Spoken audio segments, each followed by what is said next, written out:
Hi, my name is Felix Fry. And I'm Marco Rajnica.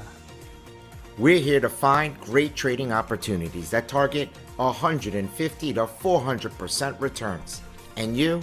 Well, you're going to help us do it every single day. So welcome. This is the Winning Picks Podcast.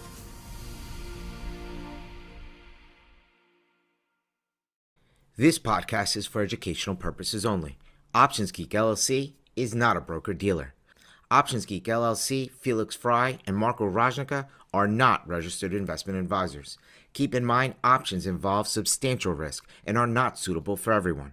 Please consult your own investment advisor before doing any trading.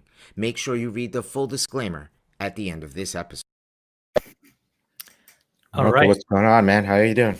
Good. Be looking at some UOA, some homework, Good. and we Good. got some stuff to talk about. Following van life? How's the whole Van community life? of van life Oh man, going? it's good. I'm about Good? to make a Okay. T-shirt and a hat. It's gonna be real fun, Good. You got to send me send me a T-shirt. I want the T-shirt. For sure. Yeah. All right. Good. Life. All right. Let's yeah, exactly. Hat, and we should get some too.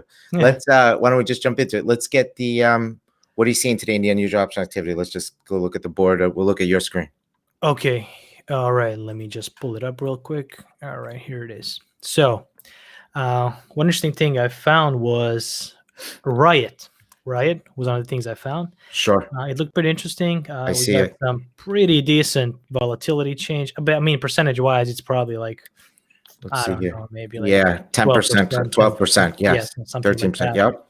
And clicked on it, looked at it. It seemed pretty interesting. Good. So go back to the unusual for a second. I just want to, we'll go step by step here a little bit. So RIOT is $11 or so, up 80 cents or so. The change in the stock. So the stock's up 8%. Earnings aren't until March. The volume's significant. It's trading at this point. It's only, it's half the day. It's already trading 1.3 times the relative volume, 87% in calls.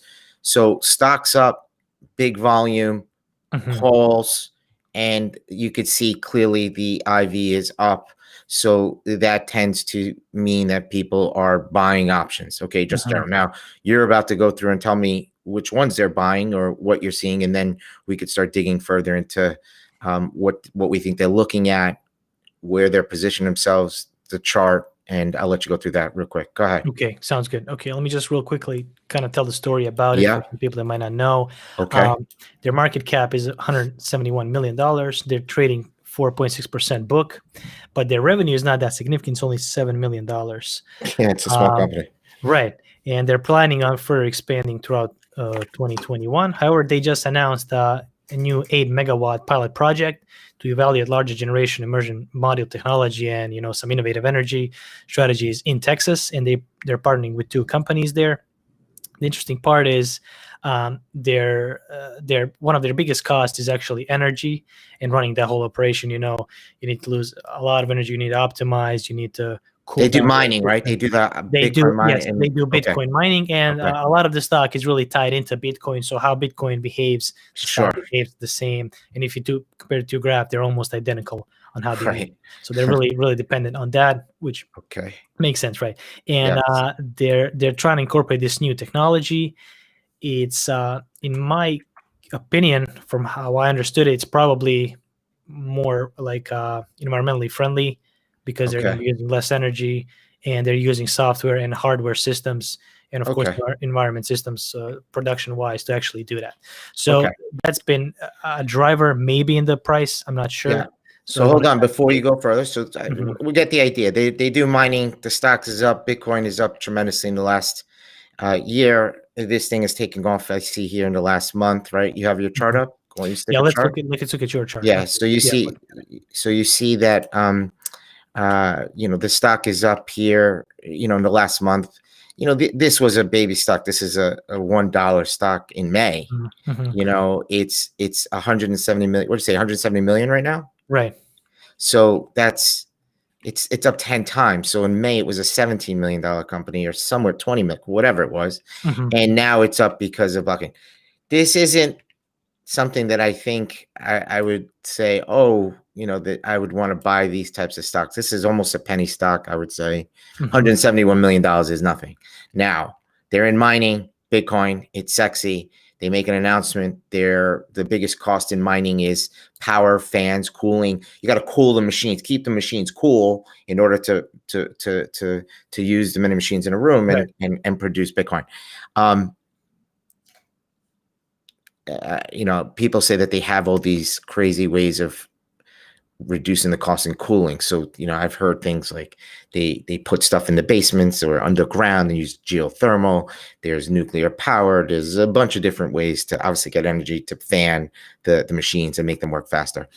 They also have software now that sort of figures out which source of energy produces can produce the most efficient energy that's being produced, and then it just switches all the machines, turns certain machines off, and then leave certain machines on. Okay, $171 million is not a very big company, so this stock can move, and probably that is why you see such a high volatility. I look at the front month is really is whipping around just because it's stock, and stock is up, and people want to buy the 30-40 cent $2 yos and say it goes up. That's not really the game that the big guys are trying to play. In general, they're not doing that. However, I do look at maybe January gives us about 4 weeks. They're setting something up here. I wouldn't say the big guys are in this too, because it's just too small of a name, but you have some traders here. This is a pretty significant buy here, whatever this is. This is, 8,500 options in RIOT at $15. It all coming in at around this time in the morning. You see the stock was up and people were buying calls. So people buying calls, they drove up the volatility to the implied volatility, 240-ish. So it was up really high. So these were buyers of calls here of the 15 calls. Okay, you could see that. Okay, very clearly. So here's the volume. They're taking the calls. The call IV is up, which shows you that relatively the price that they're paying is higher per every time they're buying the next batch of options, and they bought a significant amount. Now, what does it mean? Why did they buy? I guess the question I'm thinking, why did they buy $2 call options, approximately $2 call option on the 15 strike? And that's almost 20%, 18, 17% of the stock value. So, can this go up? We're looking right here. Can this go up?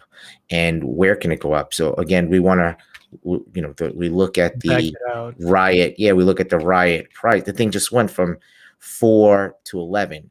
I guess the question is, am I looking at something? Remember yesterday, are we looking at a guy who's just looking at this today, who woke up, didn't know RIOT existed until this morning, saw the news and said, yes, that's the technology I was waiting for, and I want to buy the 15 calls because I think the stock could go to, let's just take a look at what the machine says here.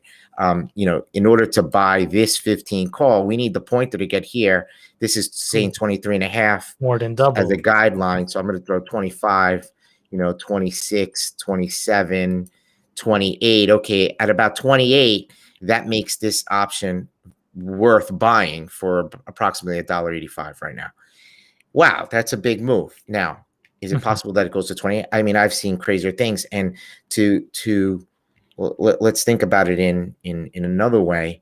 You said the company is only worth $170 million. In order for it to get to 28, that would be approximately 150% move higher. So that would be 1.5 times 170, which is, let's call it 85, 255, maybe 255 or so.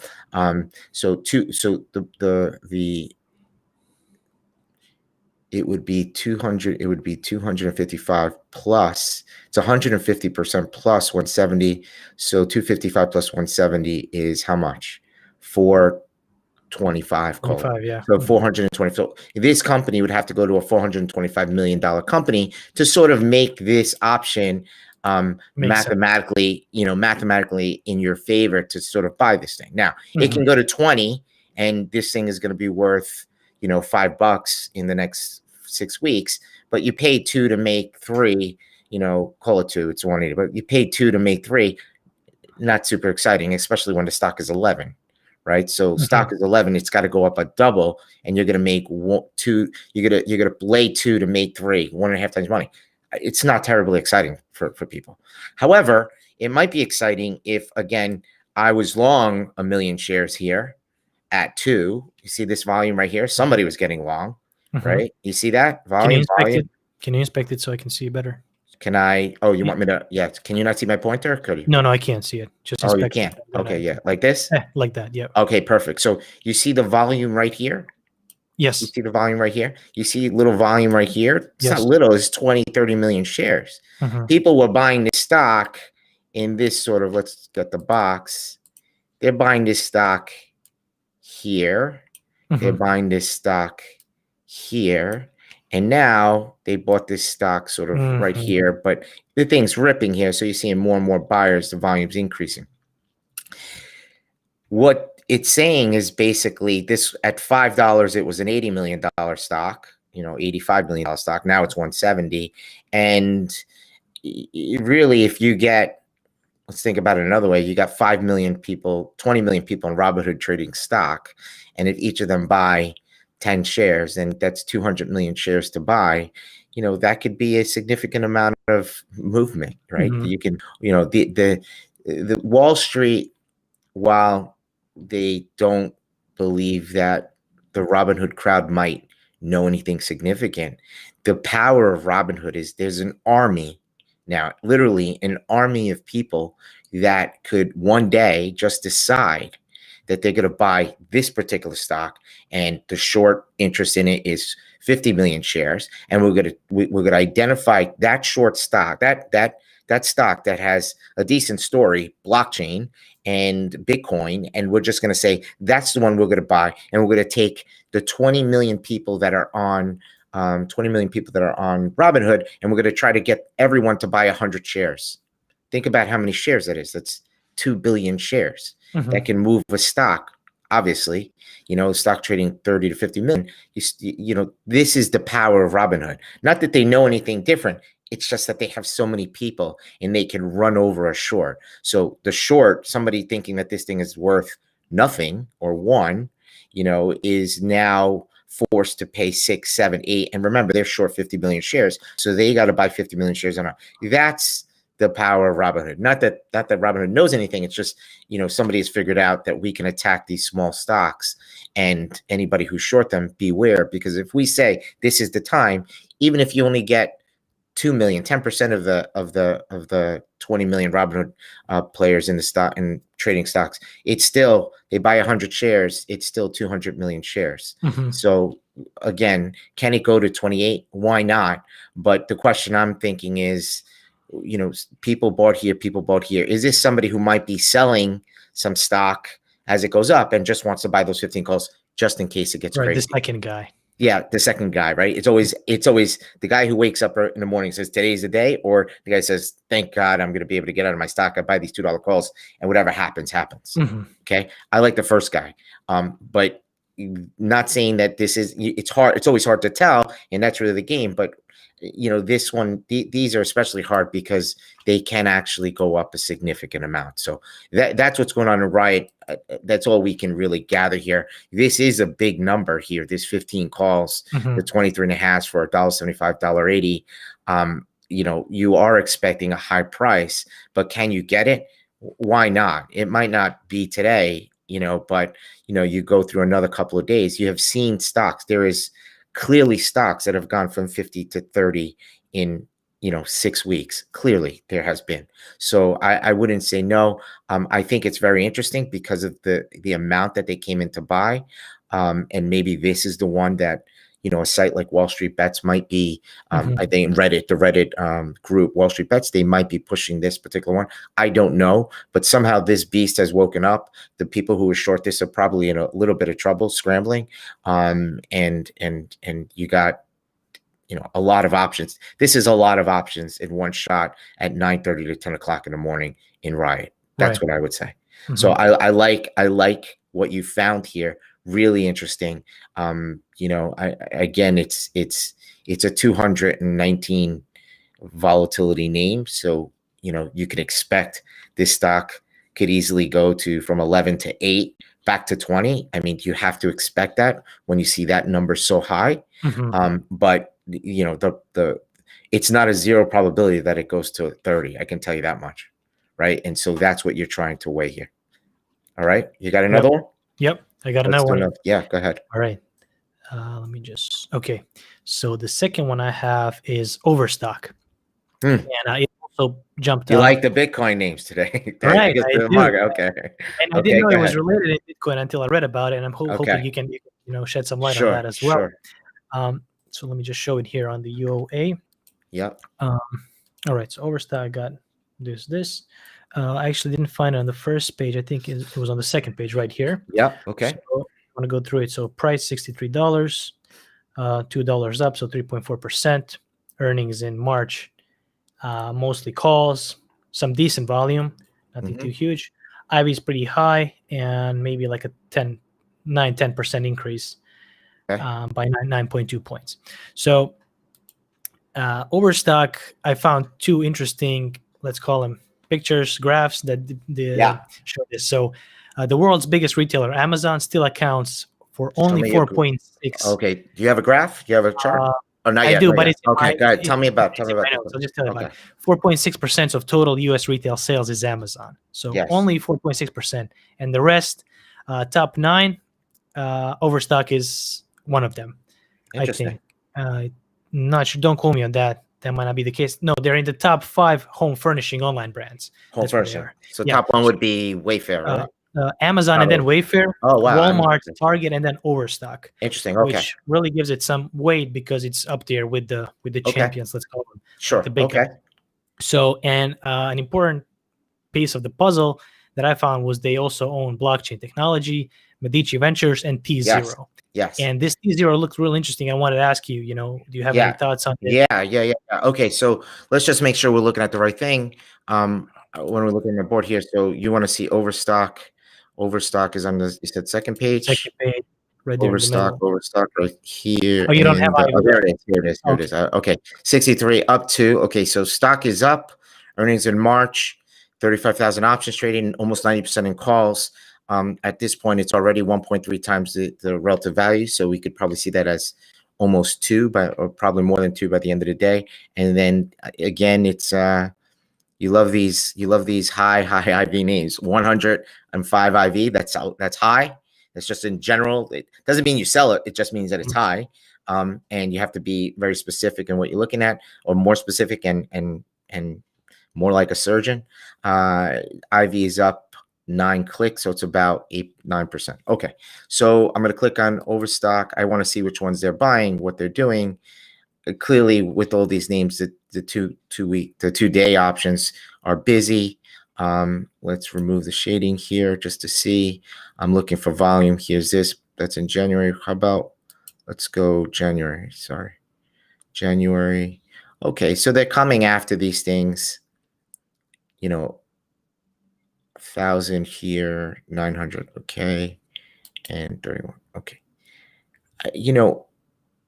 This has big players. I can tell you Overstock is a name that does have big players in it. It is a momentum name. Does trade with a lot of momentum. So I got to look here. Let's look at the stock. I'm not overly excited by what I see. It doesn't look like it's a lot. A lot. I'd like to see more concentrated bet. I don't mind seeing a lot of peppered stuff. I just like to see a few that are more concentrated bets. The concentrated bets is going to show me, a top guy is not saying, let's go buy 50 of the 65s, 100 of the 70s, 200. They say go buy 5,000 of the 80s, and that's our bet. That's what we're looking at. So I'm always looking for that. Where's that anchor trade? Where's that big trade? And everybody else is following, fine, but I want to see the anchor trade. So that's first. Let's go to the I pulled up here the chart, right? You see the chart? Yes. Okay, so the chart, you can't see my mouse, right? Just click on inspect up top so we can see the price and date, and then I'll be able to see it. Okay, so inspect here. Here. Yeah. And now you see it? Oh, perfect. Okay, so what you have here is a stock also up significantly when, Bitcoin and just momentum. Also furniture stocks and Wayfair and all that stuff. But it's the stock that went in April was $5. So, it tells you to go to 125. There's a lot of shorts in this name. This stock eventually got rocked here. Okay, after you take out all the shorts, stock comes off, and then it's been trading lower. It's sort of found, you're talking about it stops. Well, it stops. It comes straight down. I always look for these. Okay, clearly this is an important level up here, 128.5.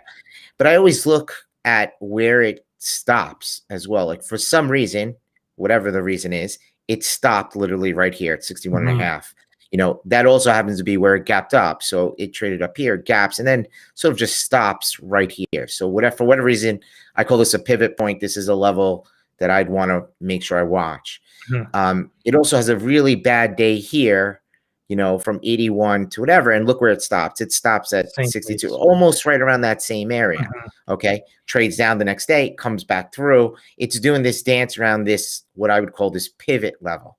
Okay, comes down through, back through the pivot level, sort of like, again, maybe there's buyers here, maybe there's actual real buyers, they find real value here, and trades back down through it, but again, finds its way back up. So something is going on right here. There's a battle between, you talk about the 55, 65 battle between longs and potentially shorts, and who's going to win this battle? I don't know. But there are call buyers popping up over here, and you see that after this thing has dropped, technically, you're talking about 75 points. It went from 5 to 125, 128 or whatever. It's about 120, let's just call it 125 points, 125 points back down to, let's call it 50, that's 75. So it's reduced by right about 60%, which if you look at Fibonacci, that numbers gets close to right around where they're going to be 50%, which some would be around here. This is going to be 60 now. So the chart looks interesting to me. If it can break this sort of make this downtrend move back up here, this 50-day, I think that it looks interesting. You have, again, this goes, look at the low here. See the MACD? The low on the stock, MACD was here. So low here, MACD here. Does it stands? Low here, MACD is actually lower. Sorry. Click the wrong button. Sorry. MACD is lower, which is actually good. Then it tries to come down and it's a lower high. It's not really a diversion, but it's basically making a higher low. Where does it go from here? I have no idea, but there's people coming in for the calls. Now you asked about the story, Tiro. Real quick, Medici Partners is what excites people about Overstock. I think more so over the long run, more so than it being a retail home furnishing type of company. I believe T0 is a product that the former CEO, he's actually no longer part of the company. Gabriel Byrne, I believe his name is, but last name Byrne. He, back in time, over the years, just to give you this story so you can understand where it's coming from. But over the years, the company has had a very large fight, and the fight was with what's called naked short sellers, people who were shorting his stock. So back in the early 2000s, it goes IPO, people love it. It's the next Amazon. And then the shorts come in and they brought it down. Now, in this time period, this is a fascinating story, by the way. In this time period, CEO Byrne was having a public fight with people who were shorting his stock. And one of the things he was saying, and that he learned over the course of time, was that he didn't understand how they were able to get so many shares to short. So to understand the story completely, you have to understand how to actually short sell a stock. When you short sell a stock, you have to actually borrow stock from someone who's long. So, that person may be Vanguard or BlackRock. They have millions of shares of every stock. The banks, the investment banks, they go and borrow the shares from these guys, and they pay them a fee. So they pay a fee to the BlackRocks, the Vanguards, to borrow their shares so that they can lend it to whoever wants to short it. Okay. And the people who want to short it are these hedge funds. Now, these hedge funds say it's not the next Amazon. This is a short. We're going to be long Amazon and we want to short Overstock and we want to take this down. Now, in the process of one conference call back, it's like a famous conference call and you can Google it. This guy, CEO Byrne, goes off and he starts talking about aliens and he's a little wacky. And it caused the shorts to even pile on more. You see, we told you he's crazy. Why would you invest in his company? And so on and so forth. And the fight lasted for many years. But Byrne, CEO Byrne, was concerned. Patrick Byrne, that's the name. Patrick Byrne was, Gabriel Byrne is the actor. Patrick Byrne was concerned about how these hedge funds were getting the shorts, right? Who was lending it? Because he knew a lot of the owners of his stock, right? So Patrick Byrne knew the top 15 holders and he's asking them, are you lending the stock? No, nobody's in the stock. So how are these shorts selling this stock? Like just every day out there putting pressure on his stock. Now, some people say, well, that's okay because if Overstock was a real company and was going to beat Amazon, then the stock should ultimately reflect what happens, right? So you shouldn't worry about us shorting your stock. However, with a growth company, okay, growth companies need capital. They need to go to the public markets. They want capital. You know, they want other people buying the stock so that the stock could go up and, you know, and they have access to capital. When a stock is going down the way it was for 2 years, people retreat from maybe giving a lot of capital to this company because it's supposed to be a growth stock, but it appears that there's something wrong. You see the stock going down, it appears there's something wrong. It doesn't help that you're acting crazy on a conference call and now you want me to give you $50 million to like grow the business. So all of these things, you know, go into the decision-making process of whether or not you want to give a company, you know, $50 million as part of, you know, a bond offering or a capital raise. And again, the focus went, well, how are these people getting the shorts? This is hurting the company. The price is moving down, and he brought in capitalism. He brought in a lot of different angles. In 2005, to give you more backstory, the SEC came out with this regulation SHO. What it basically said was we're going to try to police this lending capability or non-lending, if you will, you know, the naked short selling, and they named it naked short selling. And really they didn't do much about it. Okay. But part of, you know, when a stock is going down and there's pressure on a stock, it could do damage. And you saw that in the flash crash. You saw that in 2008-9. If you don't have the borrow and you're just selling short, you're putting pressure on the stock, and it can cause other people who are long the stock fear and have them sell. So your selling causes the longs to sell because the stock is going down, causing panic. The funny thing is that in 2000, I believe it was 2016 or 17, the major pension funds, they filed a $1 trillion class action lawsuit against the investment banks. This was big news because in a lawsuit, you know, there's subpoenas. You actually have to make statements under oath.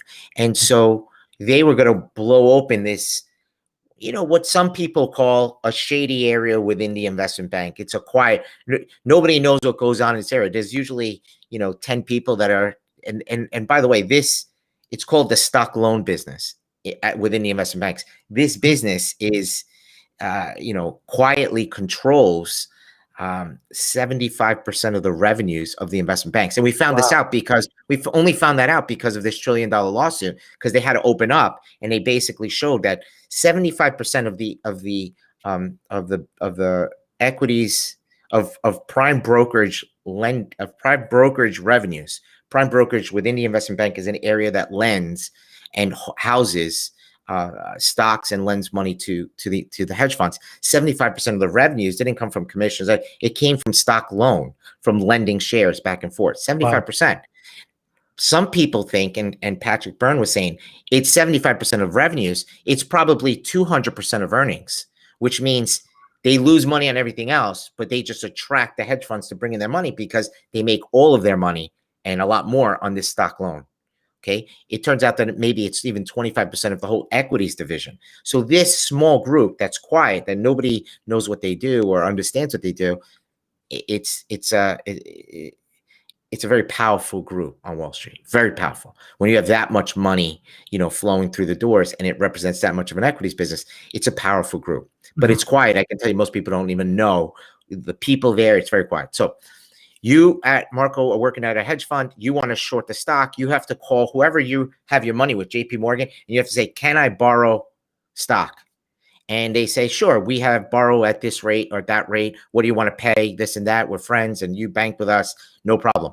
Well, they get to price it here.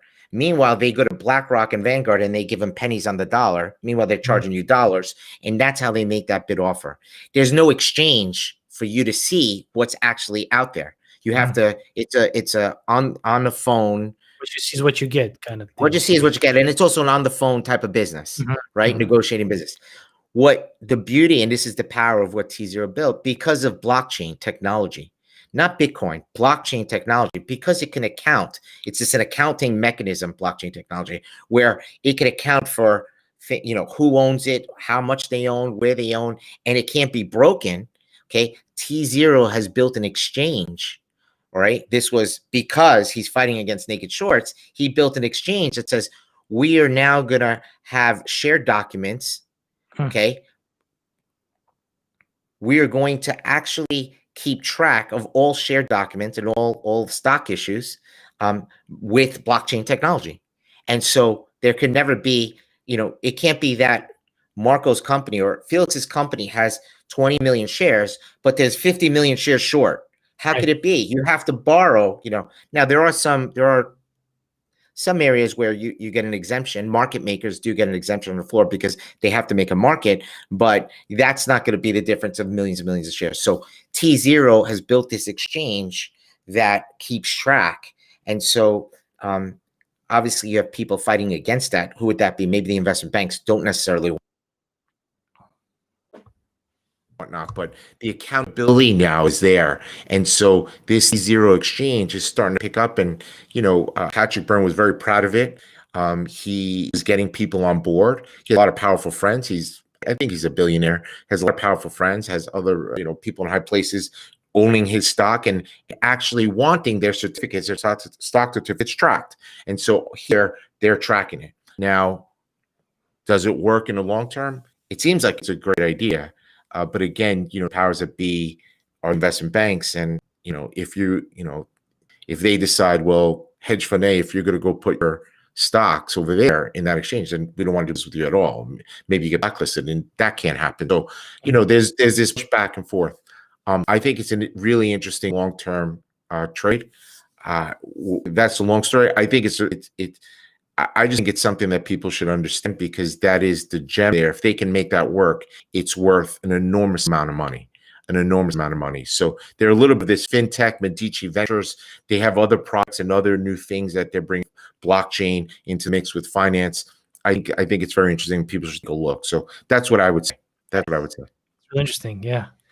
Why don't we go to, we got the Fed today, 2:00. I'm sure people are waiting for that. So why don't we look at a couple of other things? We were talking about MT, steel name, yesterday, popped up on unusual options activity board today. You see the volume here. There's a couple of trades that I thought were interesting. I saw the Feb 23 calls being bought here, and I thought that's interesting. That looks like black, but it looks like when I clicked on it, it looks like it's part of a spread. So I wanted to show you volume spreads. Okay. So then what I've done to make it easier is to sort of look around and say, oh, here's 4,000. What did they do there? There's another 4,000. Okay. So 4,000 spreads also, but also is there, I was looking at 23 and then the D's 22. So let's see the December 22 and a half. Let's see December. Let's look at this. December 22 and a halves. So when you start looking around, you could start seeing these spreads all happening at around the same time. And, maybe there's this trade where someone is potentially, I don't know why they would do this. Look, if you're actually buying, this is where it becomes difficult to tell, but if you're buying go back to February.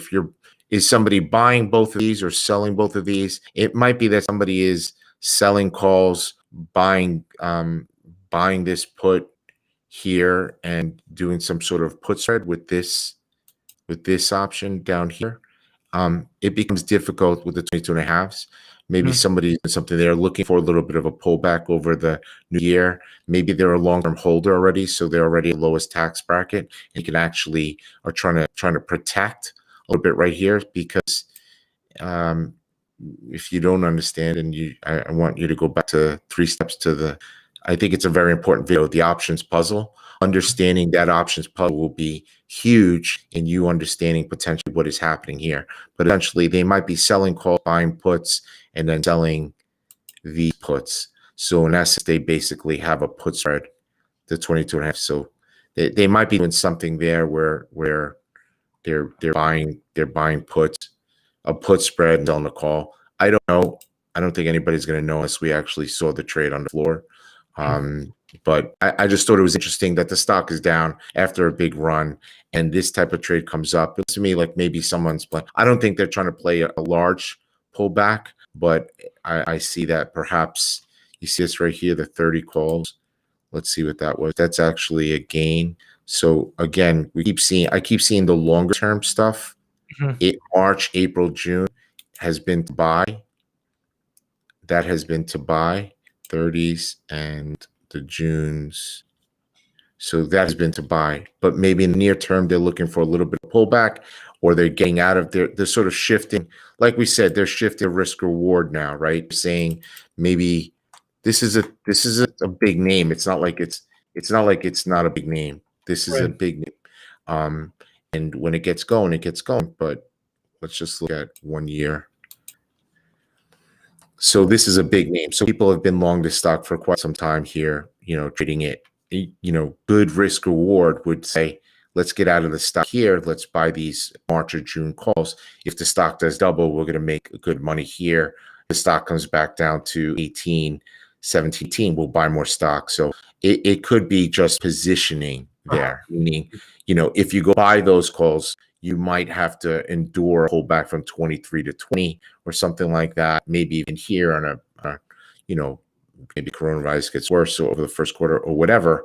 That's what I'm seeing. So it gives me pause to just jump for those, because it would make more sense that it's that hedge fund guy that's been long the stock. He's taking profit now. He's sort of managed the risk reward. Does that make sense? Yeah, it does. Okay, good. Interesting. What else? Something else? Yeah. So the other thing, we'll go quickly. I did see the RIOT too. I'm glad you brought that up. How about let's look at one is ZNGA, right? ZNGA is interesting. ZNGA is a name. Look, it's in full disclosure, ZNGA name that I liked prior to earnings. It was a complete disaster. So most people were probably stopped out here. But the stock's making a comeback here. So let's talk about the stock and what has happened over the last couple of days first. And we'll talk about sort of the idea and how approaching it differently next time may help people here. So one, it's interesting news. In the last 2 days, there was a convertible bond issued for $746 million, was raised by the company. Okay. So the company goes out and raises $750 million. And if you read it's online, you can read the public release. Interest is zero. So why would people give $750 million to ZNGA and get zero interest? Not that you get much interest anyway in your charges, but you're not going to do that for a company. So what did they get in return? They got the ability to buy the stock at 1307 from today to 2026. So it's called a convertible bond. Okay. So a convertible bond. Can you hear me okay? Yeah. So a convertible bond basically is just that you pay money. Usually you get interest. There is no interest here. But you get the ability to pay for stock at a certain price. In this case, it was 1307. So they have now the right. It's a call option basically at 1307. So it's telling you that people just bought, and you're talking about big fish and big buyers and unusual option activity. People just bought $750 million worth of call options in ZNGA that go out 6 years. So that is telling you the potential that they think is in ZNGA. Okay. So we're not, it's not that we're seeing something wrong. Okay. The idea came out about a couple months, what was it, a month and a half ago now. And unfortunately, the stock went down. And it's going to happen. And earnings were, we were right around here, the stock goes down, and that's no good. Never good when your long call stock down like this, gets all the way down to $7.5. A lot of people were long calls. People were buying calls here. They all, you know, they all selling out here. And then after 2 weeks, it starts just making a decline. People right here are buying $750 million of call options. Okay. And as you can see, the stock trades up, you know, from 875, call it 9.5, 940. Now, the story is simple. They're a games company. They're a leading game company in the world. They have 5 out of the top 50, 10 out of the top 100 games in the world. They don't have that lead game that everybody knows, that everybody is, you know, it's not like the top 1, 2, or 3. If they had one of those games, it's probably a lot better. What they do is they go out and buy companies who produce these games and then put them in their ecosystem of other games and use their power of the number of users that play in their games to switch them over to the new games. So that's sort of a strategy, but still they have 70 million people who are on active users per month. That's a lot. That's a lot of people. That's a lot of eyeballs. And I think being valued at their, what's the value here of, let's just look at ZNGA. Let's look at the ZNGA. Market cap quickly. So $10 billion market cap, 7 million users a month, you know, the ability to advertise. Remember, advertising is, it's not even slowly changing. It is starting to change dramatically. People are going from, you know, Madison Avenue. I mean, this move's been going for a while. I'm not saying anything blockbuster here, but it's been going from Madison Avenue to online for a long time now, and it will continue to do that. ZNGA with 70 million eyeballs is positioned not only just in the games and the revenues they make from the game, which is a whole nother industry, but from advertising dollars and forcing people to look at ads and maybe ad placements in their game. Who knows? But at the end of the day, it's a stock to watch. They're coming after calls recently. And that makes it, I think the $750 million call buyer makes it interesting to me. Now, that's 2026. We're looking for right now, we were looking at March options, and March options went from, let's call it 90 cents to 20 cents to back down 70 cents. And you see these openers guys lined up here. Yep. How do we prevent?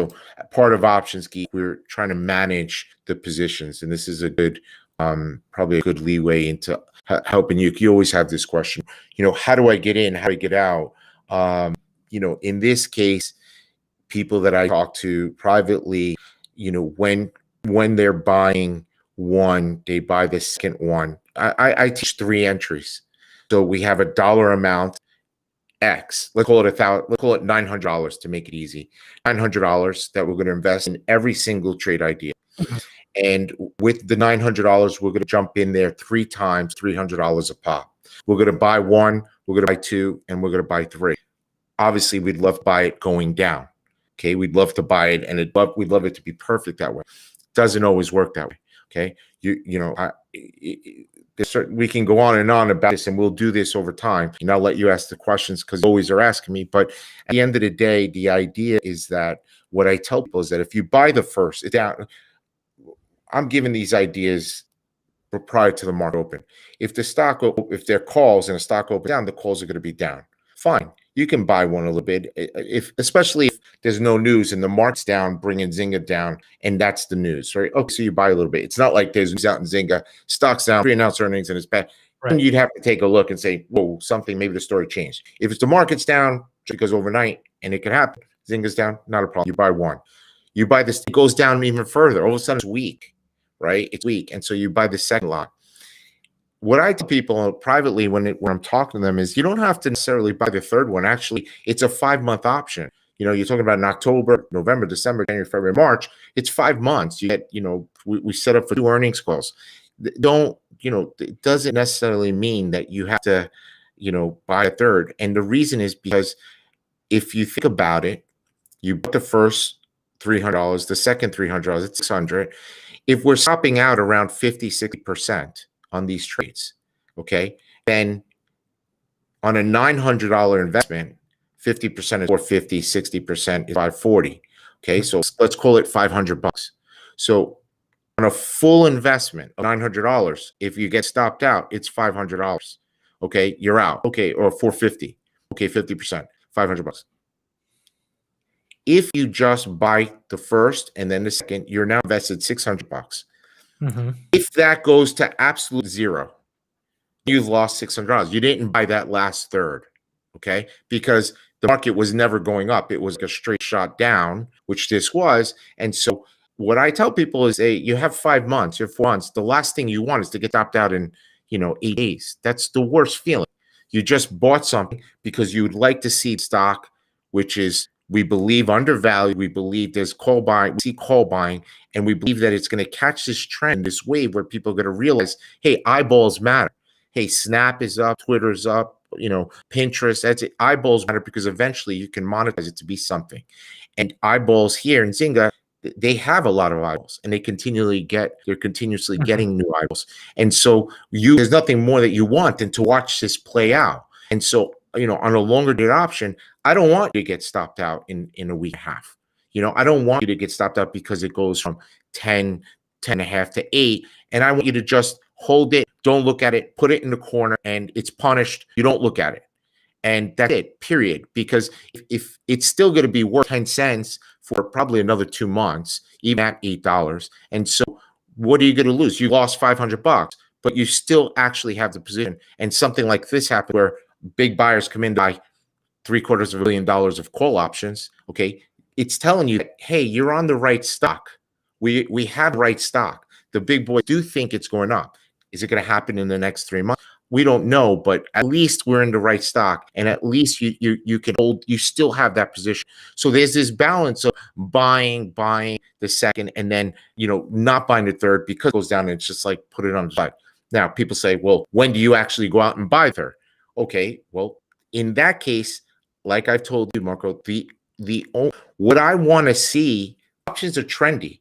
So when they're trending down, usually what happens is that final gasp down is when everybody gets stopped and then they take it up. Usually that's what happens, or the same way up to take it down. And if you can wait until, so you buy the first, you buy the second, I'd rather see you buy the third, especially if it goes down like that. I'd rather see you buy the third up higher than the second, because it's trending now. It's turned, it's trending your way. And that's when you have the ability to do that. Okay, so these are things that happen all the time. It's not a perfect science. If you do that, if you buy one, you buy two, and then you buy the third up, and then it goes up a little bit and it comes back down, hey, you know what? We're going to have 6 or 7 that are going to lose out of 10. That's not a problem. You manage the loss, you move on to the next one. Good story. Not right now. Not right now. Maybe later on we're going to come back, but not right now. So that leads to a good story.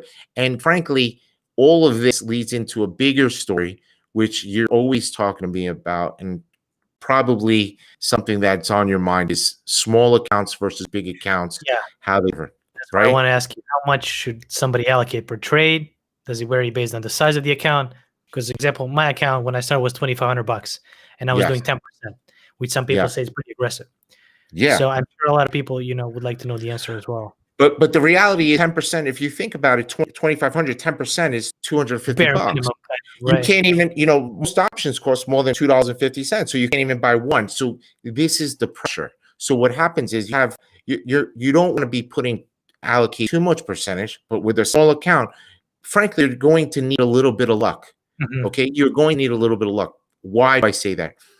If you think about the market as the opponent, right? You're fighting the market. Your market's your opponent. Well, when you have $2,500 and you're going to allocate $250 to one trade 10 times, okay, that's what you have. You have the ability to trade 10 names, 10 ideas with $250.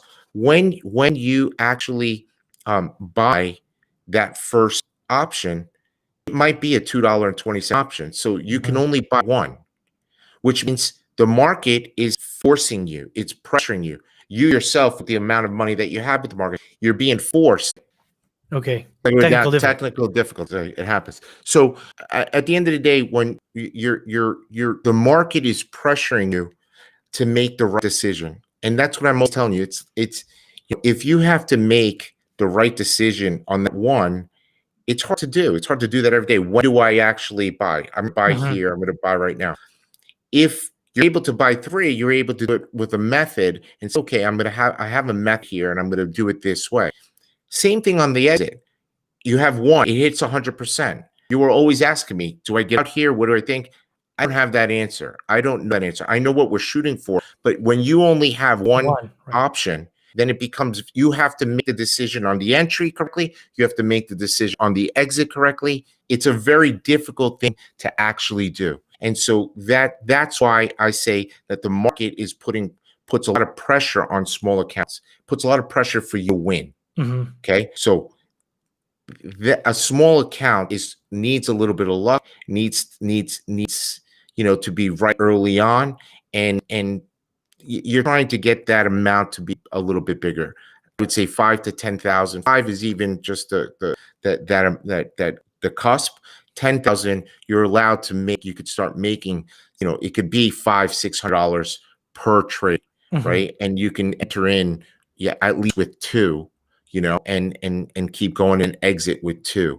These are things that over time you quickly realize, but over time, the math works better when you can layer in and layer out. Do you think that puts a pressure on somebody who's got, like, let's say $2,500, puts a pressure for them to look at options that cost $1.20, $1.25? Yeah, so that's what forces people to go further out of the money. This is the problem. So they say, well, I can't buy $2.50 option, so I'm going to buy the 80-cent option. But that 80-cent option might not have edge. And so the tool is there to show you how to find that edge and how to find that sweet spot. But yes, that is the problem. This is the industry-wide problem of why not only why people lose money, but why people don't have a process on what they're doing and don't fully understand. Just because an option costs less than another option, that doesn't mean it's cheaper. This word cheap and expensive is the main problem in the industry. People say, oh, well, 80 cents is cheaper than $1.50, so I should buy the 80 cents. It may not be. It may be very expensive relative to the other drug. So these are valuable lessons that you're learning to understand that just because something is $8 and something is 50 cents, that doesn't mean the 50 cents is not to buy. Right. Okay. It means you're playing a much different game than the $8 option. And maybe the $8 option is expensive. Maybe it's very cheap. It depends on your view. And that's what the options chain is trying to do. It's trying to force you to think more about the price, to think more about your confidence level, to think about the time frame that you need. That's important.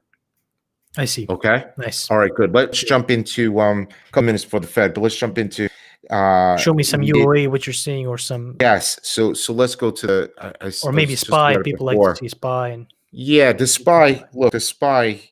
What do you have about the SPY? The stock goes up market goes up seemingly every day. They're about to make an announcement. $65 billion, for sale versus Tesla.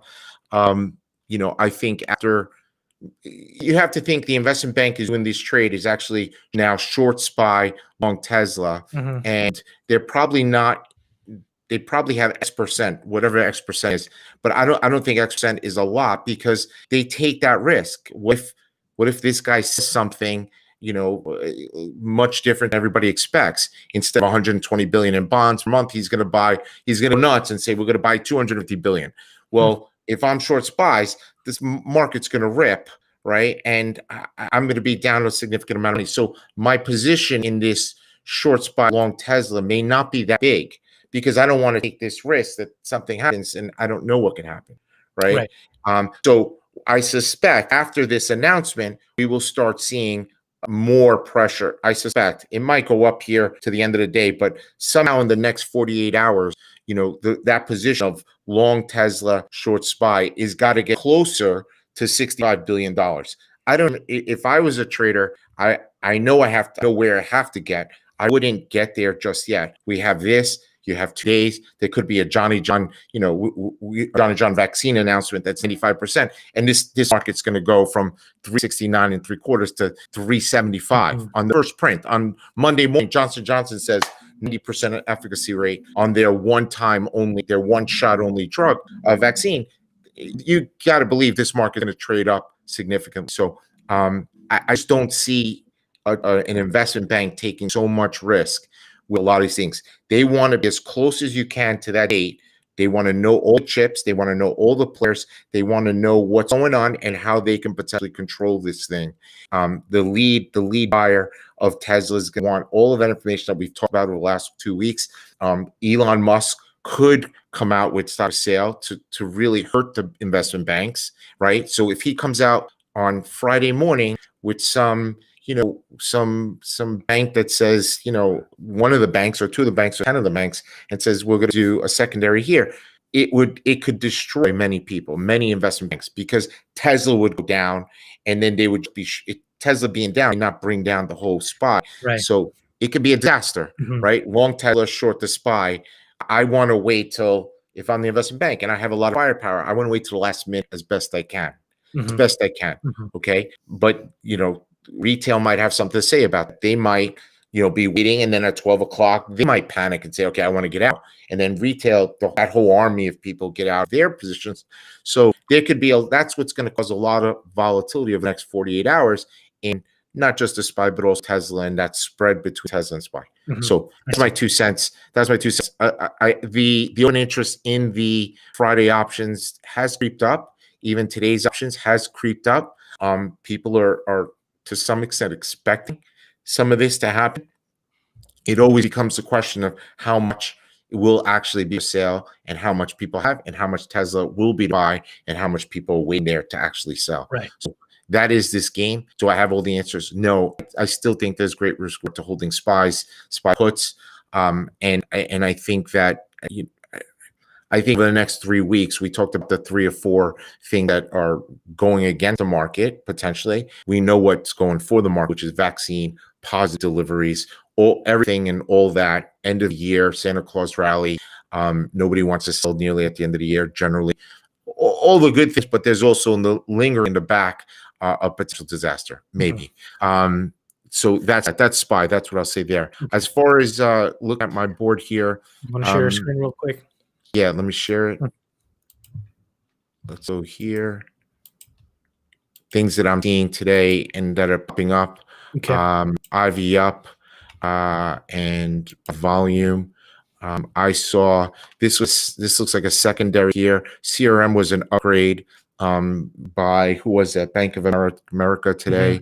I showed you the MD that may not be as bullish as what it's coming out to, although long term, I believe that they are setting up for a bigger move. The airlines were upgraded today. There was a this AFA and Tilroy are getting involved together. Nike earnings. It looks like the stock is coming off here, probably setting up for, see the 60-40. Usually when it's bullish, it's 80-90. So people are probably setting up for some hedging right into the number. AG, this is one that I think is interesting. I saw something here. This is silver, which I think it's also interesting that it's coming right inside, right at the time the Fed's going to talk here in 2 minutes. But you see that's a big trade, right? That's like, hello, 12 and like, wow. Something just came up here, right? And it's a full, regular, trade. It's a call buyer. That to me is something to look at and something that makes sense. Silver, let's look at AG. It had a run earlier on. It subsided a little bit, but here's a bullish chart. Look how this thing is turning here. Held this level right out here. We can go back to weekly. So AG call buying here is interesting. Go back, let's see, 3 years, just to give you perspective. Stock did this up, down with the thing. But if you take out this part, which is COVID, and you have here up, if you were going to sell, let's put it this way. if you were long AG, if you were long First Majestic Silver, you would likely have sold right here if you were going to sell, right? If you were going to sell. So when you have a V like this, if you were going to sell, you probably sold. Then it goes up. It's not like you're selling here now. Right? You just went through the whole thing. So this looks interesting here before run to like 16, 17. I could see, 15, 16, 17, which is probably where they think this is going. Let's look at the AG. 17 maybe, right? 60. Wow. Okay. So there you go. So I mean, just eyeballing 15 and a half, it's because all I did look at the chart and sort of say, 15, 16. And sure enough, you come back by those, you would have to think 15, 16, which is what it is. So it's making sense as a story to me, right? That's what I mean. It's making sense as a story. All right. Okay. Nice. That's awesome, man. So the other one, we'll do one more because I see that the market's trading for a little bit. We'll see what it's. I don't know what the announcement is, but I suspect after this, whether the market trades up or not in the 48 hours, you might see a little bit of pressure. That's what I suspect, unless there's some big announcement. But let's look at here again. We want the one thing that I see it's so bullish and the chart looks so bullish is PayPal, Square. And even FISV to some extent, but look at PayPal here, right? Cashless, the cashless stuff, like payment companies, PayPal, huge, right? I mean, this is big volume here. They're coming after it. This is a name that I liked. The problem is that for the average investor, buying, they're not that they cost more. I hate using that word. They cost more because I thought they were cheap, but they cost $10, $15 an option. So it's hard for people to play. So, this thing here is, looks a little bit of a breakout. No, let's look at the volume. Not as much as I would like, but it gets back down to 10 on maybe if the market does come off ever, and it comes back to 215, 210, maybe this is to catch down there. But again, it's a big boy game because the options are, one lot costs $2,000. So you got to have a lot of firepower in your account to play. But the stock looks good. This is a big move. It digested it over 5-6 months. Cashless payment. You look at Square, same type of stock, and Cash App. This thing is off to the races. These are bullish. But I think one name, we were long calls, and then a secondary here sort of railed that story. But this stock is starting to pick up. They have Zelle. Zelle is in every bank, right? Yeah. You're using Zelle in every bank, Citibank, Fargo. So this is one to watch. And, I like looking at holders. I think maybe I mentioned this, but, you got FISV, and the number one holder in FISV is former Steve Cohen's, let's see here, FISV. One of the one holders as far as hedge funds goes is Melvin Capital Management. They own $1 billion in stock. They own $600 million in calls. I think this is, this guy is very, very smart. He's very good. $13 billion hedge fund, likes the name. He's still buying the name. He added more to the name. You can see his number one holding here. So he added 1 million shares on the drop that went through. This is up to September. So you can look at FISV September, up until September, he was adding 2 million shares up to here. It'll be interesting to see what happens in December, what happened here. But it looks like he loves the name. He loves the name. He thinks it's going higher. He's calls involved too. So something to look at. FISV. So it would be PayPal, Square, PayPal call buying, Square call buying, and FISV has a very good app as well. They're tied a little bit. A lot of their business is tied to retail. So that coronavirus is also a problem for this. Right. All right, friend. Cool. These are great. All right, awesome. We'll come back tomorrow. Right. A lot to think about, a lot to see, but all right, wait. We'll see what happens. What happens with the Fed looks like nothing. I mean, I'm not supposed to say anything, but what happens by the end of the day. All right. Sounds good. All right, Marco. Be good, man. All right. Take care.